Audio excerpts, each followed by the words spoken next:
Hello and welcome to Brijbala education YouTube channel. आज के इस एजुकेशनल लेक्चर में बच्चों हम शुरू करने वाले हैं क्लास 9 के साइंस चैप्टर साउंड को। ये इस चैप्टर का पार्ट 1 वीडियो है। इस चैप्टर को हम 3 पार्ट्स में डिस्कस करेंगे, 3 पार्ट्स में कंप्लीट करेंगे। पार्ट 2 और 3 का लिंक आपको इस वीडियो के डिस्क्रिप्शन में मिल जाएगा। और अगर आप साइंस के बाकी चैप्टर्स या एसएसटी के, इंग्लिश के या बाकी अदर सब्जेक्ट के चैप्टर्स की एक्सप्लेनेशंस देखना चाहते हैं तो उसका लिंक आपको इस वीडियो के डिस्क्रिप्शन में मिल जाएगा। तो जाने से पहले एक बार वीडियो की डिस्क्रिप्शन को ज़रूर से ज़रूर चेक कर लीजिएगा। तो चलिए करते हैं शुरू हमारा चैप्टर दैट इज़ साउंड। देखिए, हम अपने आसपास कई तरह की आवाज़ें सुनते हैं, जैसे ह्यूमंस की आवाज़ें, बर्ड्स की आवाज़ें, घंटियों की आवाज़ें, मशीनों की आवाज़ें, व्हीकल्स की आवाज़ें, टेलीविज़न की, रेडियोज़ की आवाज़ें। असल में साउंड, ये आवाज़ जो है, ये जो साउंड है, ये है क्या? साउंड एक तरह की एनर्जी है जो हमारे ईयर्स को महसूस होती है, हमारे कानों को महसूस होती है। जैसे हीट एक एनर्जी है, जैसे इलेक्ट्रिसिटी एक तरह की एनर्जी है, जैसे मैकेनिकल एनर्जी होती है, उसी तरीके से साउंड भी एक तरह की एनर्जी है जो हमारे कानों में सेंसेशन पैदा करती है, जिसको हमारे कान डिटेक्ट कर सकते हैं। This is the definition of sound. Sound is a form of energy which produces a sensation of hearing in our ears. ठीक है, जैसे mechanical energy, light energy, heat energy energies हैं, in the same manner sound is also an example of energy. ठीक है, conservation of energy के बारे में आपने पढ़ा है फिजिक्स के चैप्टर में ही। कंजर्वेशन ऑफ एनर्जी कहता है कि एनर्जी को ना तो क्रिएट कर सकते ना डिस्ट्रॉय कर सकते, सिर्फ एक फॉर्म से दूसरी फॉर्म में चेंज कर सकते हैं। जैसे कि हमारे घर में जो एलईडी लाइट होती है या बल्ब होता है, वो क्या करता है? इलेक्ट्रिकल एनर्जी को हीट एनर्जी में और लाइट एनर्जी में चेंज करता है, चीफली लाइट एनर्जी में चेंज करता है।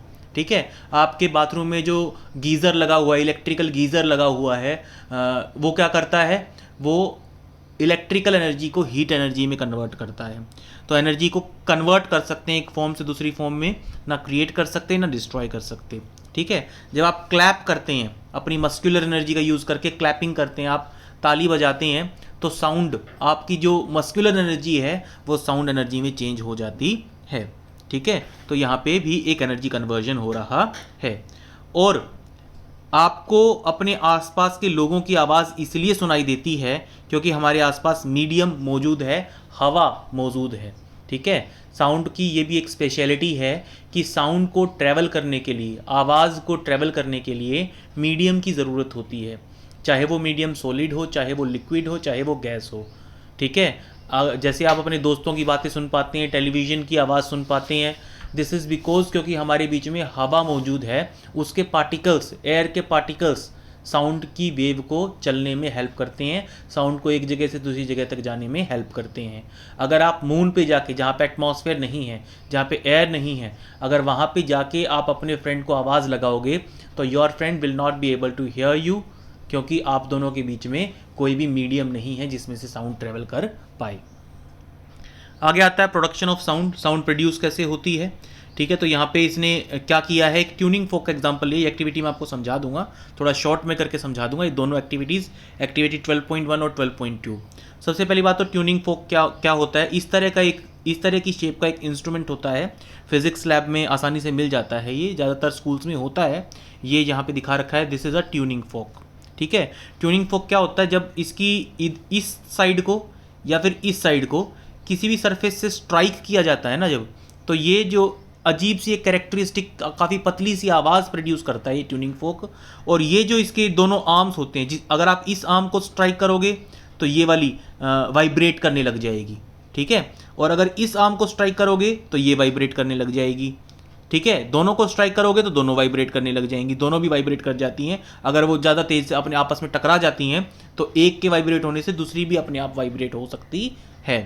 ठीक है, तो यहाँ पे इसने क्या एक्सपेरिमेंट किया है, जैसे इसने यहाँ पे एक टेनिस बॉल को एक धागे से लटकाया यहाँ पे। ठीक है, और फिर उस टेनिस बॉल को और इस ट्यूनिंग फोक को, ठीक है, टेनिस बॉल को, ये टेनिस बॉल है और एक ट्यूनिंग फोक है, इन दोनों को आपस में स्ट्राइक किया तो क्या होगा? साउंड प्रोड्यूस होगी। ट्यूनिंग फोक के ये जो आर्म्स हैं ये क्या करेंगे? वाइब्रेट करना शुरू करेंगे, आवाज़ आएगी। ठीक है, और जब आप इस आवाज़ कर रहे ट्यूनिंग फोक को बॉल के पास लेके आओगे तो इसके आर्म्स की, इसके फोक्स की वाइब्रेशन की वजह से टेनिस बॉल भी आगे पीछे जाना शुरू कर देगी। जैसे मान लीजिए यहाँ पे टेनिस बॉल ऐसे लटकी हुई थी, आप एक वाइब्रेट कर रहा ट्यूनिंग फोक लेके आए, आपने इसके पास टच कर दिया, तो ये बॉल क्या होगी, यहाँ से आगे की तरफ मूव कर जाएगी, क्योंकि ये ट्यूनिंग फोक वाइब्रेट कर रहा है, उसकी एनर्जी कुछ बॉल में चली जाएगी और बॉल आगे पीछे मूव करना शुरू कर देगी ट्यूनिंग फोक की वाइब्रेटिंग आर्म्स की वजह से। यही एक्सपेरिमेंट आप पानी के साथ भी कर सकते हो। एक पानी से भरे ग्लास में ट्यूनिंग फोक की आर्म्स को, ध्यान रखें ट्यूनिंग फोक की जो आर्म्स हैं वो वाइब्रेट कर रही हों, इस तरीके से पानी में रख सकते हो तो पानी में लहरें दिखाई देंगी आपको, छोटी छोटी वेव्स दिखाई देंगी, और अगर आप ऐसे रखोगे तो भी आपको पानी के अंदर वेव्स नज़र आएंगी। ठीक है, तो ऊपर वाली एक्टिविटी से पता चल रहा है कि जो साउंड है वो किस वजह से प्रोड्यूस होती है, वाइब्रेशंस की वजह से प्रोड्यूस होती है। ठीक है, क्लास 8 में भी आपको ये डिस्कस करवाया जाता है ज़्यादातर स्कूल्स में, ज़्यादातर सब्जेक्ट्स में, कि sound is always produced by vibrations. अगर वाइब्रेशंस होंगी तो ही साउंड प्रोड्यूस होगी। विदाउट वाइब्रेशन, वाइब्रेशन का मतलब कंपन होना, ठीक है, किसी भी ऑब्जेक्ट का लगातार आगे पीछे या ऊपर नीचे मूव करना, जब तक वाइब्रेशन नहीं होगी तब तक साउंड प्रोड्यूस नहीं होगी। जैसे कि मैं बोल रहा हूँ तो मेरे गले के अंदर प्रेजेंट, वॉइस बॉक्स के अंदर प्रेजेंट वोकल कॉर्ड्स वाइब्रेट करते हैं। ठीक है, उन वोकल कॉर्ड्स की वाइब्रेशन की वजह से मैं बोल पा रहा हूँ, मैं आवाज़ प्रोड्यूस कर पा रहा हूँ। जब आप कोई गिटार बजाते हैं तो गिटार की जो स्ट्रिंग्स होती हैं, जो तारें होती हैं, वो वाइब्रेट करती हैं, इसीलिए आपको आवाज़ जो है सुनाई देती है। तो बेशक आपको वाइब्रेशंस नज़र ना आए, लेकिन वाइब्रेशंस होती ज़रूर हैं। जैसे बर्ड्स के पास सेरिंग्स नाम का एक जो है ऑर्गन होता है शरीर के अंदर, जो उनकी आवाज़ को प्रोड्यूस करने में हेल्प करता है। ठीक है, तो vibrations are always there whenever sound is there. ठीक है, तो हमने देखा कि हर जगह वाइब्रेटिंग ऑब्जेक्ट एसोसिएटेड होता है। जैसे हमने ट्यूनिंग फोक का एग्जांपल लिया, जब भी हमने उसको स्ट्राइक किया तो वाइब्रेशन हुआ और आवाज़ भी प्रोड्यूस हुआ। ऐसे ही आप किसी भी चीज़ को प्लग करते हैं, स्क्रैच करते हैं, रब करते हैं, ब्लो करते हैं या शेक करते हैं तो साउंड्स प्रोड्यूस होती हैं और साथ में वाइब्रेशंस भी प्रोड्यूस होती हैं। ठीक है, वाइब्रेशन का मीनिंग इसने बताया है rapid to and fro motion. ठीक है, आगे पीछे या ऊपर नीचे, ठीक है, या साइडवेज, जैसे भी लगातार मोशन करना रैपिडली किसी भी ऑब्जेक्ट का, उसको हम क्या बोलते हैं, वाइब्रेशन बोलते हैं। ठीक है, हमारी आवाज़ हमारे गले में प्रेजेंट वोकल कॉर्ड्स की वजह से, की वाइब्रेशंस की वजह से प्रोड्यूस होती है। कुछ इंसेक्ट्स के जब विंग्स फ्लैप करते हैं, जैसे बर्ड जब अपने, अगर आप किसी बर्ड के पास हैं काफ़ी और वो अपने विंग्स को फ्लैप करता है, वाइब्रेट करता है, तो आपको आवाज़ सुनाई देती होगी।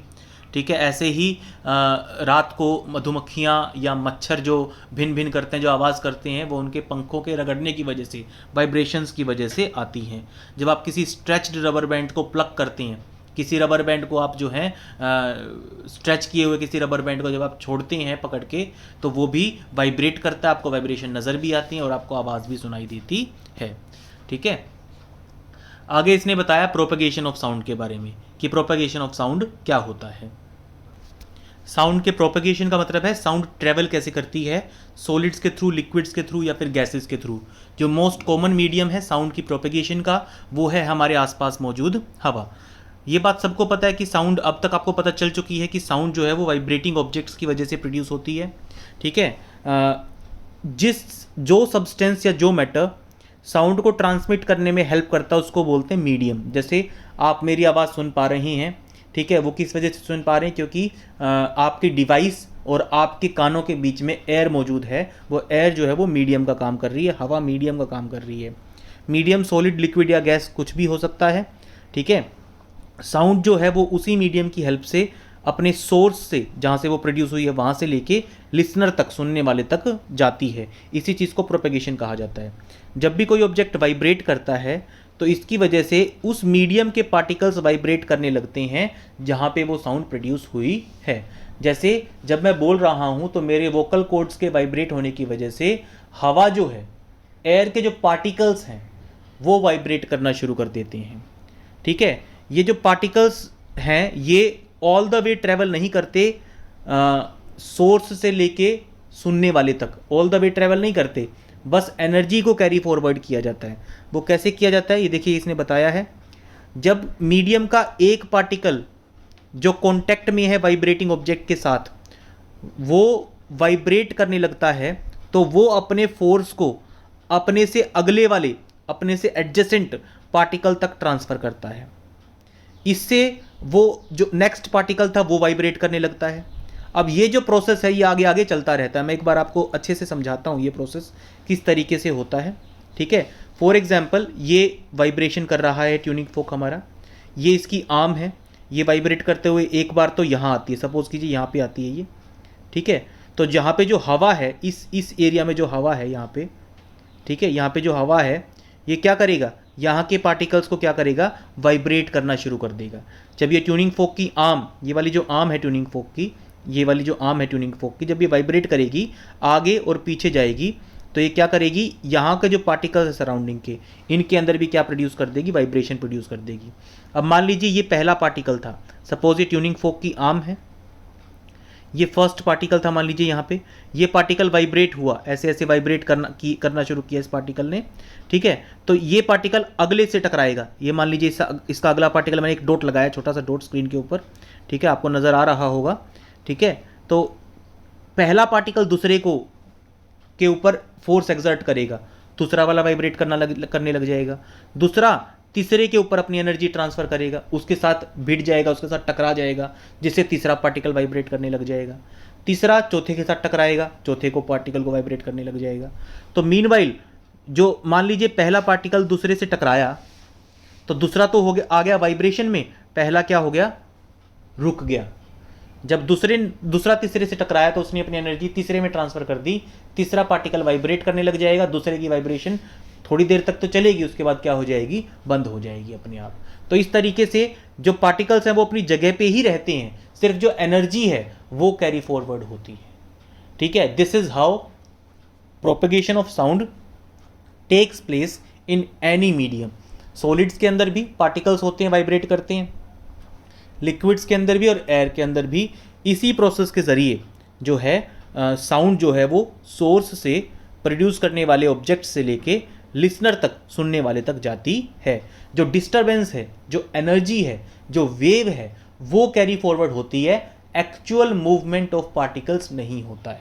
आप इस बात का ध्यान रखें, जो पहला पार्टिकल था वाइब्रेट किया, इसने वाइब्रेट किया, दूसरे से टकराया, ठीक है, दूसरे ने वाइब्रेट करना शुरू किया, दूसरा तीसरे पार्टिकल से टकराया, तीसरे ने वाइब्रेट करना शुरू किया, तीसरा चौथे पार्टिकल से टकराया, चौथे ने वाइब्रेट करना शुरू किया। तो ये जो प्रोसेस है ये तब तक चलता रहेगा जब तक आवाज़ जो है वो लिसनर तक नहीं पहुंच जाती। और अगर आवाज़ फीबल है, धीमी है, एनर्जी कम है आवाज़ का, एम्पलीट्यूड कम है आवाज़ का, तो आवाज़ जो है वो वाइब्रेशन इतनी कम हो जाती है कि सुनाई ही नहीं देती। फॉर एग्जांपल अगर आप एक जगह खड़े होकर बोलोगे तो आपसे 200-300 मीटर दूर खड़ा बंदा नॉर्मली आपकी आवाज़ को सुन नहीं पाएगा, क्योंकि उस तक पहुंचते पहुंचते आपकी आवाज़ की एनर्जी इतनी कम हो जाती है कि वो सुनने लायक रहती नहीं, उसके कान इतनी फीबल एनर्जी को ऑब्जर्व या हेयर नहीं कर पाएंगे, ठीक है। तो यहाँ पे प्रोपगेशन ऑफ साउंड का तरीका मैंने आपको बता दिया, इंपॉर्टेंट है एग्जाम पॉइंट ऑफ व्यू से। आगे देखिए, अब ये जो साउंड है ये एक वेव का एग्जाम्पल है। वेव उसी को कहा जाता है जब डिस्टरबेंस या एनर्जी कैरी फॉरवर्ड होती है, मीडियम के पार्टिकल्स अपने से नेबरिंग, अपने पड़ोसी पार्टिकल्स को वाइब्रेट करते हैं, पड़ोसी पार्टिकल्स अपने से नेक्स्ट पार्टिकल्स को वाइब्रेट करते हैं। तो इस तरीके से जब डिस्टरबेंस को, एनर्जी को कैरी फॉरवर्ड किया जाता है तो इसे क्या कहा जाता है, इसे वेव कहा जाता है, ठीक है। वेव वो होती है, wave is a disturbance that moves through a medium when particles of the medium set adjacent particles vibrating, ठीक है। तो एक्चुअल मूवमेंट नहीं होता, सिर्फ वाइब्रेशन होता है, ठीक है। पार्टिकल्स खुद मूव नहीं करते, सिर्फ डिस्टरबेंस को, सिर्फ एनर्जी को कैरी फॉरवर्ड करते हैं। और साउंड जब प्रोपेगेट करती है तो इसी तरीके से वेव की तरीके से ही प्रोपेगेट करती है। आगे देखिए, वेव के भी टाइप्स होते हैं। तो साउंड एक मैकेनिकल वेव है, ध्यान रखें इसका। आपसे पूछा जा सकता है कि साउंड किस तरह की वेव है और उसका रीज़न बताइए, तो आप बताएंगे कि साउंड एक मैकेनिकल वेव है और मैकेनिकल वेव्स को चलने के लिए मीडियम की ज़रूरत होती है, ठीक है। दूसरी तरह की वेव्स होते हैं जैसे light is an example of electromagnetic wave. Electromagnetic waves को चलने के लिए मीडियम की ज़रूरत नहीं होती। जैसे सन के ऊपर जो रोशनी होती है, जो लाइट होती है, वो हम देख पाते हैं, अर्थ तक पहुँच पाते हैं, लेकिन सन के ऊपर अगर कोई बहुत तेज़ आवाज़ हो तो वो हम बिल्कुल नहीं सुन पाएंगे, क्योंकि सन के बीच में और हमारे बीच में कोई मीडियम नहीं है। मीडियम नहीं है तो मैकेनिकल वेव यानी साउंड तो ट्रैवल कर नहीं पाएगी, हम तक आ नहीं पाएगी। लेकिन जो इलेक्ट्रोमैग्नेटिक वेव है जैसे कि लाइट है, वो आसानी से बिना मीडियम के भी ट्रैवल कर पाएगी। ठीक है, आगे इसने क्या बताया, ज़्यादातर जो मीडियम होता है साउंड के ट्रैवल करने के लिए वो एयर होता है। ठीक है, अब इसने एक और टॉपिक बताया, वो मैं आपको बताता हूँ क्या है। कंप्रेशन और रेयरफैक्शंस का एक टॉपिक है। ठीक है, देखिए क्या बताया इसने। जब ये ट्यूनिंग फॉर्क का है, ये this is a tuning fork, अब तक आप पहचान चुके होंगे उसको।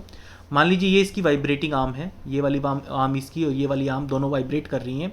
तो जब ये आर्म आगे की तरफ आती है, जब ये आर्म आगे की तरफ आती है तो क्या करती है, पार्टिकल्स को इकट्ठा कर देती है एक ही जगह पे। पार्टिकल्स की वाइब्रेशन, पार्टिकल्स की जो डेंसिटी है वो क्या हो जाती है, बढ़ जाती है। आप खुद सोचिए, मान लीजिए एक ऑब्जेक्ट पहले यहाँ पे था, वाइब्रेट करके वो यहाँ आ गया, सपोज आगे की तरफ आया वो वाइब्रेट करते हुए, तो उसने क्या किया, बहुत सारे पार्टिकल्स को एक छोटी सी जगह में इकट्ठा कर दिया।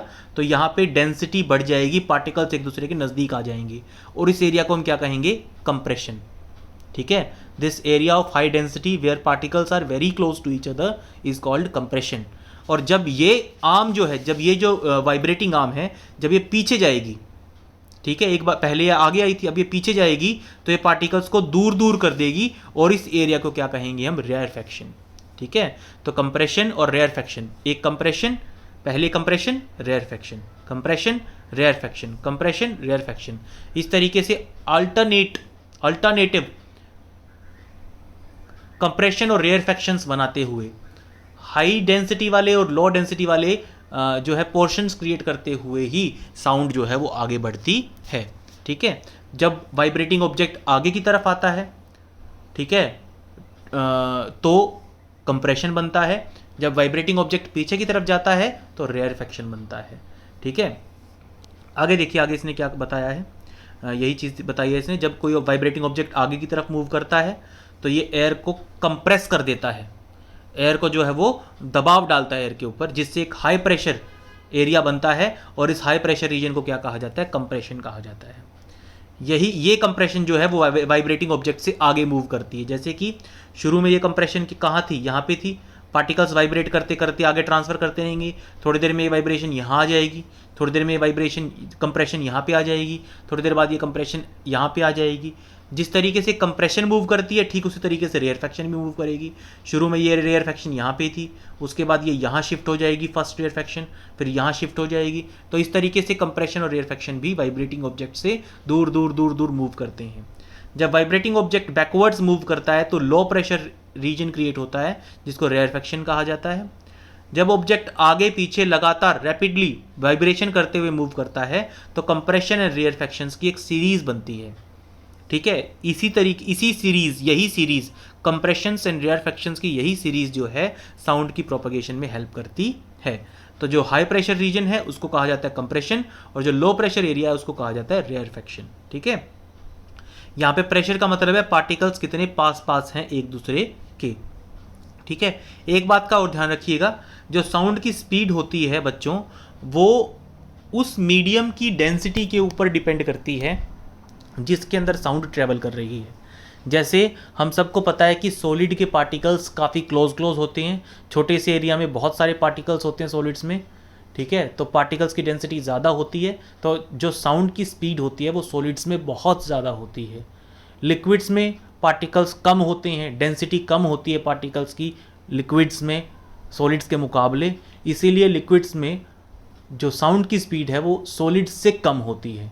अगर हम एयर की बात करें तो एयर के अंदर पार्टिकल डेंसिटी काफ़ी कम होती है, जिसकी वजह से सॉलिड, लिक्विड और गैस में से सबसे कम स्पीड जो साउंड की होती है वो कब होती है, एयर के अंदर होती है, वो गैस के अंदर होती है। वो आगे आपका टॉपिक आता है, आपको एक एक्सपेरिमेंट ये बता देता हूँ, spotlight dance, light spot dance वाला। इसमें क्या करना है आपको, एक टिन कैन लेना है, टिन का एक कैन जैसे कोल्ड ड्रिंक कैन वगैरह हो। ठीक है, उसको दोनों तरफ से काट लेना है। ठीक है, दोनों तरफ से काट लेना उसको, जैसे इस तरीके से आप ऊपर की तरफ से भी उसको काट दीजिए, यहाँ से भी और यहाँ से भी उसको कट कर दीजिए।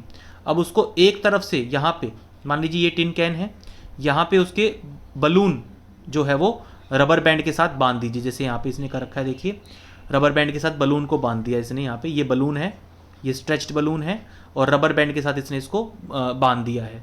और यहाँ पे एक छोटा सा मिरर का टुकड़ा, इस बलून के बीचों बीच एक छोटा सा मिरर का टुकड़ा आप गोंद से चिपका दीजिए, ग्लू से चिपका दीजिए। ठीक है, अब क्या करेंगे आप, अब यहाँ से लाइट किस तरीके से आनी चाहिए, लाइट बिल्कुल छोटे से छेद में से आनी चाहिए, छोटे से छेद में से लाइट आनी चाहिए। ठीक है, जैसे मान लीजिए ये लाइट का सोर्स है।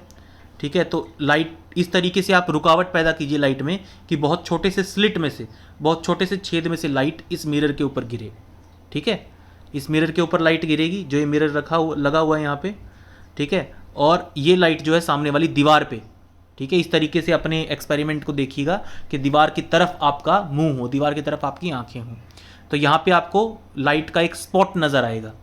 ठीक है, मिरर से रिफ्लेक्ट होकर लाइट इस दीवार पे गिरेगी और यहाँ पे आपको एक पॉइंट नज़र आएगा लाइट का। ठीक है, अब आप क्या कीजिए, जिस तरफ से ये टिन कैन खुला हुआ है वहाँ पे ज़ोर से शाउट कीजिए, चिल्लाइए। तो आप क्या देखेंगे, जब आप चिल्लाएंगे तो ये जो लाइट का स्पॉट था यहाँ पे जो बन रहा था ना दीवार के ऊपर, ये आगे पीछे डांस करना शुरू कर देगा, ये आगे पीछे होना शुरू हो जाएगा। तो इससे पता चलता है कि आपने जब आवाज़ प्रोड्यूस की तो बलून ने वाइब्रेट किया, बलून के वाइब्रेट होने की वजह से जो लाइट स्पॉट था उसने भी डांसिंग करना शुरू कर दिया। तो ये एक एक्सपेरिमेंट है, फन एक्सपेरिमेंट भी है और बच्चों को समझने में भी हेल्प करता है। आगे आपका नेक्स्ट सब सेक्शन बताता है कि साउंड को ट्रैवल करने के लिए मीडियम की ज़रूरत होती है। साउंड एक मैकेनिकल वेव है और इसको ट्रैवल करने के लिए सॉलिड, लिक्विड या गैस किसी भी एक मीडियम की ज़रूरत होगी। ये वैक्यूम में से, यानी जहाँ पे कुछ भी नहीं है वहाँ पे ट्रैवल नहीं कर सकता। इसके लिए आपको क्या करना है, ये एक्सपेरिमेंट करना है। इसके लिए आपको, इस एक्सपेरिमेंट में हमने क्या किया है, एक बेल जार लिया है। ठीक है, बेल जार के नीचे की तरफ हमने वैक्यूम पंप अटैच कर दिया है। अभी शुरू नहीं किया है वैक्यूम पंप को, सिर्फ अटैच कर दिया है। अभी बेल जार के अंदर हवा है। इस बेल जार के अंदर यहाँ पे हमने एक इलेक्ट्रिक बेल लगा दी है, यहाँ पे हमने एक। ठीक है, और इसके यहाँ पे जो है हमने इसके तारों को जोड़ दिया है ऊपर से। ठीक है, ये इसके तार हैं, ये देखिए ये इसके तार हैं, तार जोड़ रखे हैं। ये इलेक्ट्रिक बेल है और नीचे की तरफ वैक्यूम पंप है। ये बिल्कुल एयर टाइट है। ये जो पूरा ऑपरेटस है ना हमारा, ये एयर टाइट है, हवा कहीं से घुस नहीं सकती, कहीं से निकल नहीं सकती। अब शुरू में आपने वैक्यूम पंप को ऑन नहीं किया, यानी इसके अंदर हवा है अभी बेल जार के अंदर। तो आप जब यहाँ से स्विच ऑन करेंगे, यहाँ स्विच लगा हुआ है बेल का, स्विच ऑन करेंगे तो आपको बेल की आवाज़, घंटी की आवाज़ सुनाई देगी। अब आप क्या कीजिए, वैक्यूम पंप को ऑन कर दीजिए। वैक्यूम पंप क्या करेगा, इस बेल जार के अंदर की हवा को निकालना शुरू कर देगा, वैक्यूम क्रिएट करना शुरू कर देगा। तो जब आपका वैक्यूम पंप काम कर रहा है तब दोबारा आप इलेक्ट्रिक बेल को बजाइए। अब की बार आपको आवाज़ सुनेगी लेकिन धीमी सुनेगी, काफ़ी फीबल साउंड सुनेगी। अब जब बिल्कुल वैक्यूम क्रिएट हो चुका हो बेल जार के अंदर, सारी हवा निकल चुकी हो, वैक्यूम पंप खाली कर चुका हो बेल जार को, तब दोबारा से इलेक्ट्रिक बेल को प्रेस कीजिए। तो आप देखेंगे इलेक्ट्रिक बेल का जो हैमर है वो टकरा तो रहा है जैसे पहले टकरा रहा था, लेकिन आपको आवाज़ सुनाई नहीं दे रही। ठीक है, जैसे ये इसका गोंग है, ये इलेक्ट्रिक बेल का गोंग है। ठीक है, ये इसके साथ ये हैमर जो है ये टकराता है तो आवाज़ आती है आपको। तो ये हैमर टकराता हुआ आपको नज़र तो आ रहा है पहले की तरह। ठीक है, लेकिन आपको आवाज़ सुनाई नहीं दे रही पहले की तरह। फ़र्क क्या है, क्योंकि पहले एयर थी, मीडियम था, साउंड को ट्रैवल करने के लिए मीडियम मिल रहा था, इस बार मीडियम मौजूद नहीं है। तो इस एक्सपेरिमेंट से प्रूव होता है कि sound needs a medium to travel, without a medium यानी in presence of vacuum sound can not propagate, sound can not travel. Next subsection आता है साउंड वेव्स जो होती हैं वो लॉन्गिट्यूडनल वेव्स होती हैं। लॉन्गिट्यूडनल वेव्स क्या होती हैं बच्चों, देखो लॉन्गिट्यूडनल वेव्स क्या होती हैं ये आपको इस एक्सपेरिमेंट में पता चलेगा। सबसे पहले तो इसने एक स्लिंकी लिया है, दिस इज़ अ स्लिंकी। ठीक है, स्लिंकी क्या होता है मैं आपको बताता हूँ। आपने इस चीज़ को देखा होगा कहीं ना कहीं डायग्राम्स वगैरह में, ज़रूर इस चीज़ को देखा होगा आपने। This is an example of slinky, this is how a slinky looks like. ठीक है, तो इस बार आपको क्या करना है, आपको स्लिंकी को इस तरीके से पकड़ना है, सीधा पकड़ना है। यहाँ से अपने दोस्त को कहिए स्लिंकी को पकड़ने के लिए और यहाँ से आप पकड़िए स्लिंकी को। ठीक है, अब आप आगे पीछे कीजिए अपने हाथ को, या फिर यहाँ से भी स्लिंकी को छेड़ सकते हैं, आप यहाँ से भी स्लिंकी को मूव करवा सकते हैं। ठीक है, तो आप क्या करेंगे, देखिए आप इस तरीके से पकड़ लेंगे स्लिंकी को पहले तो दोनों तरफ से। अब बीच में एक डॉट लगा दीजिए, यहाँ पे कहीं भी स्लिंकी के बीच में कहीं भी आप एक जो है डॉट लगा दीजिए, कहीं पे भी। मान लीजिए आपने यहाँ पे एक डॉट लगा दिया, ठीक है, कहीं पे भी एक डॉट लगा दीजिए। अब आप इसको मूव कीजिए, स्लिंकी को थोड़ा सा इसको वाइब्रेट करवाइए, तो आप देखेंगे कि स्लिंकी जो है वो, ये जो डॉट है ये इस तरीके से वाइब्रेट कर रहा है, ऐसे ऐसे वाइब्रेट कर रहा है ये डॉट। ठीक है, तो यही लॉन्गिट्यूडनल वेव का एग्जाम्पल है कैसे लॉन्गिट्यूडनल वेव का एग्जांपल है, अगर वेव इस डायरेक्शन में चल रही हो और पार्टिकल का वाइब्रेशन इस तरीके से हो रहा हो, ठीक है, उस वेव को क्या बोलते हैं, longitudinal wave. That wave is called longitudinal wave. और अगर वेव ऐसे जा रही है और पार्टिकल का वाइब्रेशन ऐसे ऐसे में हो रहा है, परपेंडिकुलरली हो रहा है, तो उस वेव को क्या कहेंगे हम, ट्रांसवर्स वेव कहेंगे। ठीक है, तो लॉन्गिट्यूडनल वेव और ट्रांसवर्स वेव ये दो एग्जांपल्स हैं। ठीक है, लॉन्गिट्यूडनल वेव का एग्जांपल स्लिंकी भी लॉन्गिट्यूडनल वेव प्रोड्यूस करता है और sound is also a longitudinal wave. ठीक है, अब जब आप इसको मूव करते रहेंगे आगे पीछे, अपने हाथ को देखिए, ऐसे ऐसे मूव कीजिए अपने हाथ को, जैसे ये दिखा रहा है, पहले आगे की तरफ और फिर पीछे की तरफ। तो जब आप आगे की तरफ मूव करेंगे तो कंप्रेशन बनेगा, जब आप पीछे की तरफ मूव करेंगे तो क्या बनेगा, रेयरफैक्शन बनेगा। और ये कंप्रेशन यही नहीं रहेगा, जो सबसे पहले कंप्रेशन बनेगा वो आगे शिफ्ट हो जाएगा, ठीक है, फिर वो आगे शिफ्ट हो जाएगा, फिर वो आगे शिफ्ट हो जाएगा, फिर वो आगे शिफ्ट हो जाएगा। और ये जो शिफ्टिंग की प्रोसेस है काफ़ी रैपिड होती है, आपको मुश्किल से ही नज़र आएगी, आपको वीडियो बनानी पड़ेगी, फिर उसको स्लो करके देखना पड़ेगा, तब आपको ये समझ में आएगा। वरना ये जो कंप्रेशन और रेयरफैक्शन का जो बनना होता है ये काफ़ी फास्ट होता है। तो लॉन्गिट्यूडनल वेव का मैं आपको मतलब समझा रहा था, जहाँ पे कोइल्स जो हैं वो पास पास आ जाती हैं एक दूसरे के, उसको कंप्रेशंस कहा जाता है। और जहाँ पे कोइल्स दूर दूर चली जाती हैं उसको क्या कहा जाता है, रेयरफैक्शन कहा जाता है। ये वही है जो पहले वाली कंप्रेशन, जब पास पास आ जाते हैं पार्टिकल्स तो कंप्रेशन, दूर दूर हो जाते हैं तो रेयरफैक्शन, वही है, सेम ही है ये। ठीक है, तो साउंड कंप्रेशंस एंड रेयरफैक्शंस बनाती है। ठीक है, लॉन्गिट्यूडनल वेव होती है। लॉन्गिट्यूडनल वेव क्यों होती है, क्योंकि जो पार्टिकल्स की वाइब्रेशन है बच्चों, ठीक है, लॉन्गिट्यूडनल वेव्स में जो पार्टिकल्स की वाइब्रेशन होती है वो parallel to the direction of propagation होती है। ठीक है, जैसे अगर इस तरफ मूव कर रहा है डिस्टर्बेंस, इस तरफ मूव कर रही है वेव, तो पार्टिकल्स की वाइब्रेशन किस तरीके से होगी, इस तरीके से होगी पार्टिकल्स की वाइब्रेशन। ठीक है, इस तरीके से पार्टिकल्स की वाइब्रेशन होगी। This is called a longitudinal wave. ठीक है, वेयर द इन particles vibrate in the direction parallel to the direction of propagation of the wave. ठीक है, पार्टिकल्स जो हैं लॉन्गिट्यूडनल वेव के वो मूव नहीं करते, सिर्फ डिस्टर्बेंस को कैरी फॉरवर्ड करते हैं। जैसे मैंने आपको पहले भी समझाया था, वो सिर्फ अपनी पोजीशन पे ऑसिलेट करते हैं, वाइब्रेट करते हैं, आगे पीछे ऊपर नीचे वाइब्रेट करते हैं, वो आगे पीछे वाइब्रेट करते हैं अपनी पोजीशन पे। ठीक है, और थोड़ी देर बाद वो रुक जाते हैं। तो साउंड वेव्स लॉन्गिट्यूडनल वेव होती है, इसी तरीके से वो ट्रेवल करती है। दूसरी वेव है ट्रांसवर्स वेव। ट्रांसवर्स वेव में क्या होता है, जो पार्टिकल्स होते हैं वो अप एंड डाउन वाइब्रेट करते हैं। ठीक है, अप एंड डाउन वाइब्रेट करते हैं, यानी परपेंडिकुलरली वाइब्रेट करते हैं। अगर वेव इस तरफ जा रही है तो पार्टिकल्स का वाइब्रेशन ऊपर नीचे की तरफ होगा, इस डायरेक्शन में होगा पार्टिकल्स का वाइब्रेशन। ठीक है, where the vibration of particles is perpendicular to the direction of wave propagation. ठीक है, जैसे कि जब आप किसी तालाब में पत्थर फेंकते हैं, ठीक है, तो क्या होता है, मान लीजिए ये तालाब है, यहाँ पे आपने पत्थर फेंका, बीच में ये पत्थर फेंका आपने, तो पानी की मूवमेंट इस तरीके से इस डायरेक्शन में होती है, लेकिन पानी, देखिए पानी की मूवमेंट इस डायरेक्शन में होती है, लेकिन पानी मूव ऐसे ऐसे करता है, ऐसे ऐसे लहरें बनाता है। ठीक है, तो यहाँ पे आप देख सकते हैं कि वाइब्रेशन ऊपर नीचे हो रही है और जो डायरेक्शन ऑफ प्रोपगेशन है वो सीधे आगे की तरफ है। तो इस तरह की वेव्स को क्या कहा जाता है, ट्रांसवर्स वेव कहा जाता है। तो स्टूडेंट्स, पार्ट 1 में इतना ही, आगे के टॉपिक को हम कंटिन्यू करेंगे पार्ट 2 वीडियो में। पार्ट 2 का लिंक आपको इस वीडियो की डिस्क्रिप्शन में मिल जाएगा। अगर आप ब्रिजबाला एजुकेशन चैनल पे नए हैं, अब तक आपने सब्सक्राइब नहीं किया है, तो सबसे पहले दबाएं सब्सक्राइब बटन को, नोटिफिकेशन बेल आइकन को प्रेस करें, ताकि जैसे ही हम कोई नया वीडियो अपलोड करें सबसे पहले उसकी नोटिफिकेशन पहुंचे आपके डिवाइस तक।